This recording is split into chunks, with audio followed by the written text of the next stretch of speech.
The motion before us contends that we should respect our elders.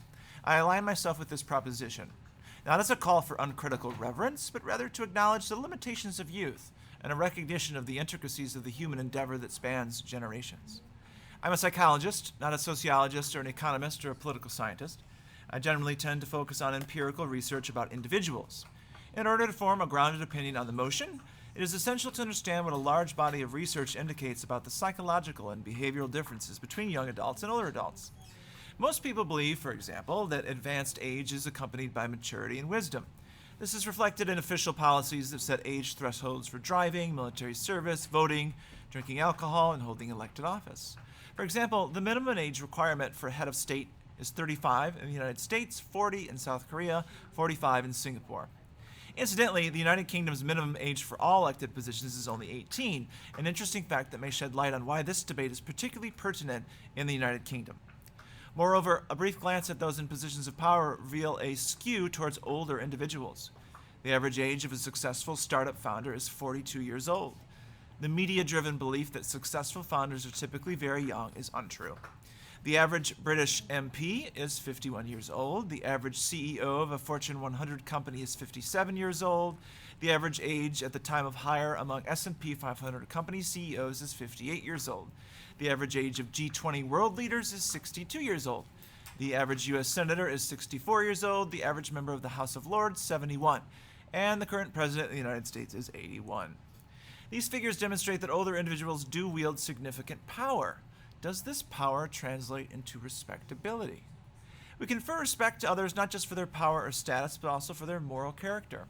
A study published in the Journal of Business Ethics revealed that young professionals were significantly more inclined than their older counterparts to endorse ethically questionable behaviors, such as using company office supplies for personal use or using company funds for personal holidays. Indeed, young people are generally more likely to take risks that many of us would consider to be morally dubious. Even after controlling for socioeconomic status, younger adults are more likely than older adults to shoplift, commit assault, drive while drunk, among other crimes. It's worth noting here that younger adults tend to score more highly on what are known as the dark triad personality traits.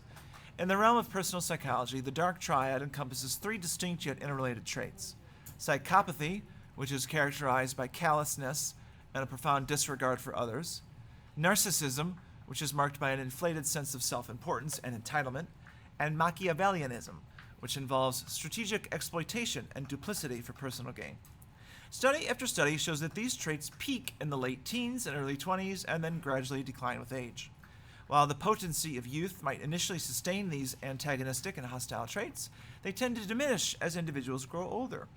In stark contrast, studies have found that older age coincides with the light triad personality traits, which encompass these three factors. First, faith in humanity, which reflects the belief that others are generally good and worthy of trust.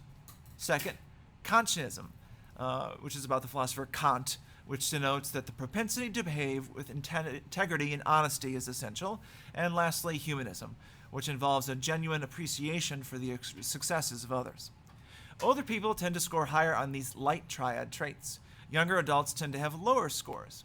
This distinction was illustrated in a 2021 study which found that older adults were more likely to share positive gossip about other people, while younger adults were more prone to spread negative, reputation-damaging gossip.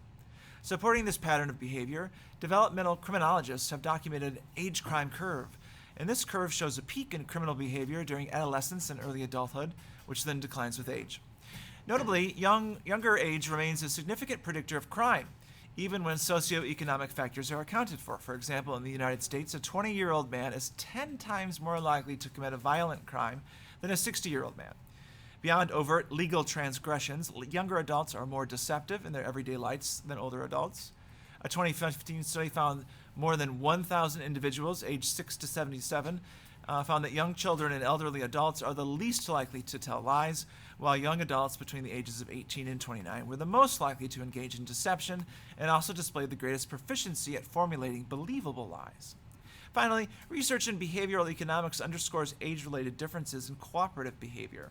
Older adults tend to behave in a less self-interested and more altruistic manner than younger adults. A 2012 study analyzed 287 interactions in the popular British game show Golden Balls, in which two strangers play a large stakes one-shot prisoner's dilemma style game to win money. Only 42% of contestants younger than 30 chose to cooperate, compared with 65% of contestants older than 50. This reflects greater selfishness and suspicion on the parts of younger people. A key dimension distinguishing older adults from their younger counterparts is their heightened trust in others. For example, a recent survey by Pew revealed that 71% of adults below 30 agree that, quote, most people would try to take advantage of you if they got a chance, compared with only 39% of adults over 65. Moreover, adults younger than age 30 were twice as likely to agree that most people can't be trusted, compared with older adults than 60. This pattern is echoed in the UK, where only 22% of young adults aged 18 to 24 are trusting of people they meet for the first time, compared with 45% of adults over 65. These studies considered thus far consistently demonstrate that older adults are generally more ethical, more cooperative, and more trusting than younger adults. In my own research, completed as part of my doctoral thesis, I analyzed multiple large data sets from the UK, the US, and globe. The findings were unequivocal. Older adults consistently related moral violations more harshly than younger adults. For instance, younger adults deem actions like tax evasion or theft as more permissible compared with older adults. This age difference remains even after controlling for income and education. More strikingly, younger adults rated physical violence to be more permissible than older adults, including political violence, child abuse, and spousal abuse. While initially surprising, these findings are consistent with prior work indicating that older adults are less inclined towards violence and unethical behavior. It's reasonable to approach any individual study with a degree of skepticism. However, in the aggregate, all the research points in the same direction. Younger adults display a greater propensity for deceit, manipulation, and selfishness compared with older people. So, should we respect our elders? I want to briefly discuss here the question of wisdom. The very fact that we can't even ponder this question suggests that we live in a society of relative comfort, a luxury secured through the efforts and decisions of previous generations. In many cultures where survival is a daily struggle, respect for elders is not just a value but a necessity.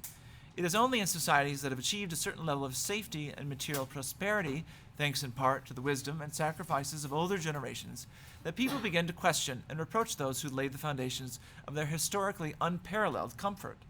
My strong suspicion is that the majority of young people who feel aggrieved by the actions of past generations are not self-aware enough to ask themselves a simple question.